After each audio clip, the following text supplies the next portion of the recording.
Cakap elok lah. Saya buat kerja saja tau.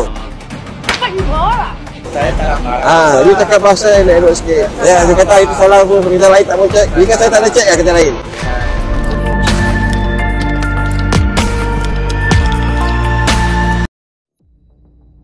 Pada 23 April 2025 yang lalu, pihak KPDN Negeri Perak telah membuat pemeriksaan ke atas sebuah bengkel kereta di Teluk Intan. Dalam pemeriksaan tersebut, pegawai penguatkuasa telah mengeluarkan kompaun kepada pemilik bengkel kereta itu kerana gagal mempamerkan harga produk mereka termasuk menegur saiz tulisan yang terlalu kecil pada senarai harga jualan.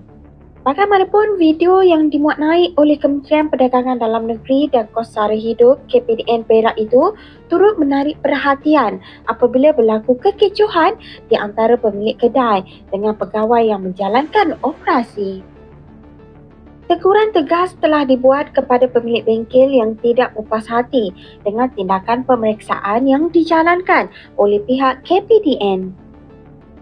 Bengkel tersebut akhirnya dikompaun di bawah Akta Kawalan Harga dan Anti Pencatutan 2011 kerana gagal untuk mempamerkan penandaan harga, dan bengkel itu juga turut diambil tindakan di bawah Akta Perlindungan Pengguna kerana gagal untuk mendedahkan maklumat pembaikan kenderaan.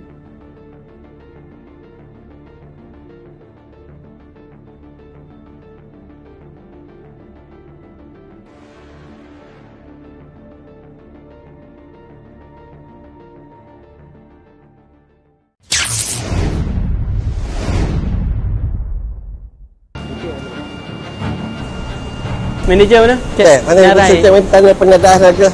Penandaan peraturan bengkel. Mana boleh nampak font macam ni? What? You baca sikit. Itu atas tengah-tengah itu dia apa?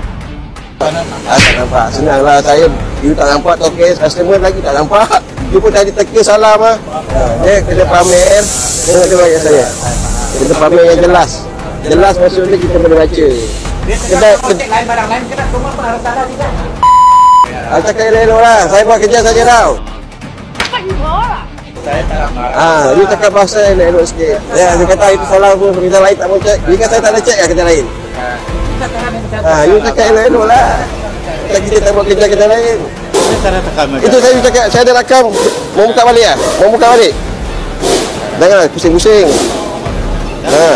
Dan saya cakap elok sekarang. Aku salah sudah. Ini barang sudah salah. Habis dia tambah ayat lagi. Oh, kerja lain tak mau cek. Quotation ada buat lah kan orang. Ada mana quotation? Ni tak ada harga semua ni? Tak ada. Ada? Ada. Itu salah. Macam kedai makan jugalah. Ini jual ikan sini. Harga sana. Ini berapa satu? Ini tahu lah. 90 ke 80 saya tak tahu berapa harga. Kalau you letak sini, saya boleh tahu lah. Tak ada lah. Letak harga murah. Apa masalah? Boleh faham Ini ada harga. Ini kita kompon